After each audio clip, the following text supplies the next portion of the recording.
Hey guys, how you doing? And today I'm going to give you a very quick review of this beauty here. This is a Blade B2 from the mid 90s. This one, particular one, is in excellent condition considering it's vintage. Um, and it's another one of the range that was licensed. That tune was licensed to make for Gary Levinson back in the 90s. So it's made in Japan. It's a made in Japan model, um, and it has some unique operation points that I quite like, and the construction of it is really good. It reminds me a lot of a moon actually, in terms of the feel of it, and the tone is a bit different because the preamp is different. But I should also point out that in general this is a bit brighter than a moon. Like I've got the treble rolled off now.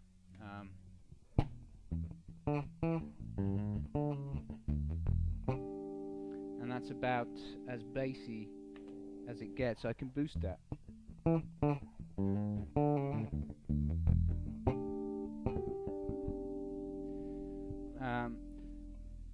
It has a push pot action, so for boosting the mid and boosting the bass ranges, you can just push the button. You can just push the dial down, and it pops up, and that's in boost mode. Or you can depress it, and that's in normal mode. So that's a unique point about this.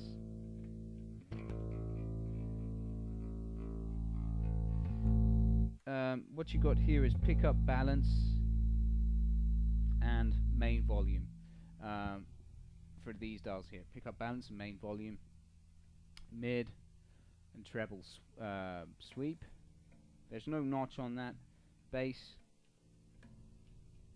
it's a bass cut and sweep. No notch as well, but it's got a boost as the mid does too by pressing down the dial.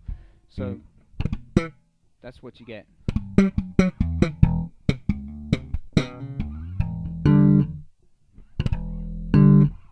Now the pickups are balanced. It has a pretty punchy sound.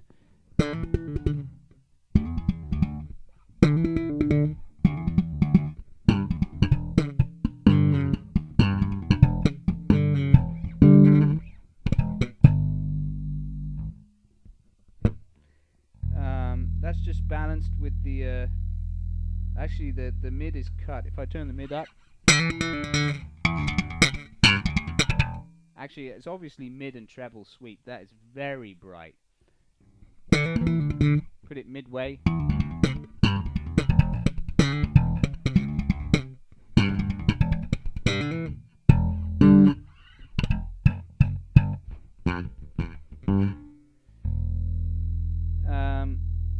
Feels very good to play. Let's put it in bass boost mode.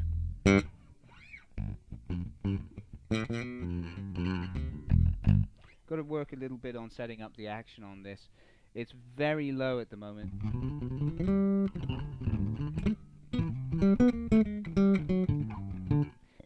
But it feels really good to play. Like I said, it reminds me of the moon. And it has a custom shop preamp in it, which is rather, like I said, having this this push down action on these two dials here is rather unusual. You don't see that very often, but it is very useful. I think the variety of tone you can get from this will certainly see it fit for any sort of contemporary music situation. Definitely it's a bass that would suit professional players. Looks wise, it is just gorgeous. I mean, I don't know if you can see it clearly, but it's a kind of purple or dark cherry burst. and it's in pretty damn good condition. There are some scratches on the lacquer, but not that many, and there's barely any buckle rash. Hardware wise, the tuning heads are Godot and the bridge is Godot as well, all in gold. There's quite a wide footprint on the tuning heads there, and very wide winding pegs, so it pretty much it stays in tune pretty well. I'm quite impressed with it. Yeah, when this came in I didn't know what to expect really. I've had blades before, but never a B2. It's the first time I've ever had a B2 in.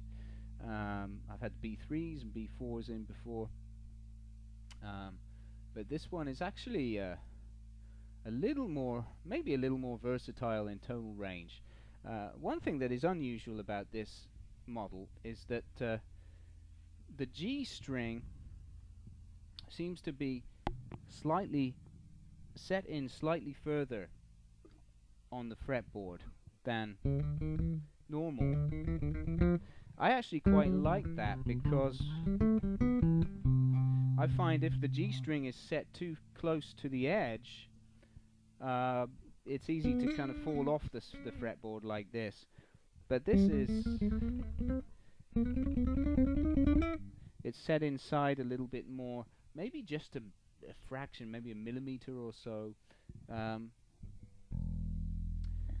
And what that, it doesn't mean the string spacing is regular. It's 18 at the bridge. Let me just check that, double check that for you.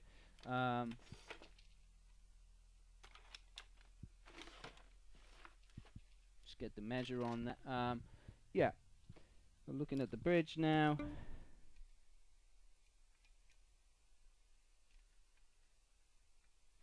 Oh no, the string spacing is actually 20 from string center to string center. So that's quite a, yeah, it's quite a wide spacing here at the bridge. But I think it tapers more than some other models. So the yeah, it's very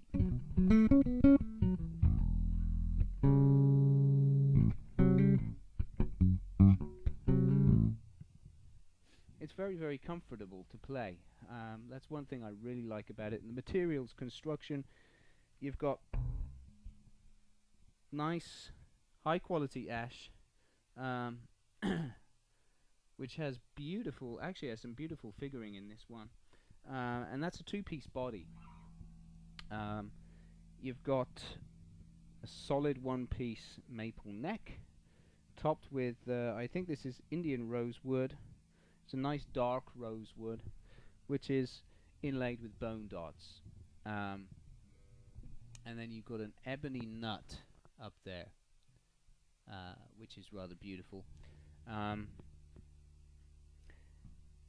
Other things, the pickups are custom shop Levinson. They're covered pickups, very handsome looking. They are the originals. Everything on this is original material. That nothing has been altered. It's the original hardware, original circuitry, no customizations.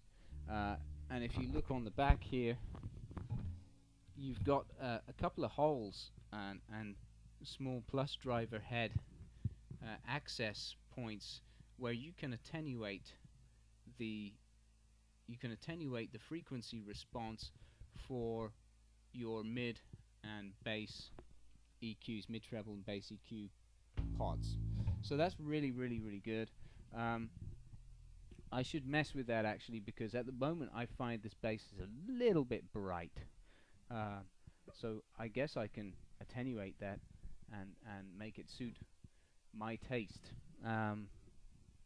So there you go. What you got is a very versatile bass, beautifully made. It looks really gorgeous. This video is not doing it justice because you can't really see the finish. But if you want to check it out, it's on my eBay listings, and there are some much better pictures there, better light. You can see the grain. Yeah, it's an awesome instrument. I mean, all the blades that I've ever had have been really, I've found very comfortable to play. Like I said, they remind me of moons. Um, Although they're definitely not as expensive as moons. A moon definitely has better preamp, I think. The sound of the moon's preamps and perhaps the custom shop pickups too are a little bit something a little bit richer about them. But having said that, though, what you got is very well made, handcrafted, made in Japan, Levinson Blade B2. So yeah, my verdict for this one is a stealthy. I would give it 9 out of 10. The only thing that it loses marks on for me is just being too bright for my personal taste. But like I said, you can attenuate dials. I also find it a little complex to use as well with these push buttons. So it's I'm just a simple bass player. I don't have the brains to figure all that stuff out. Also, you'll notice that when I depress this, we start to get a bit of hiss. But when I cut it by having it, I press it again and it pops up. That goes away. So it's cutting the treble actually.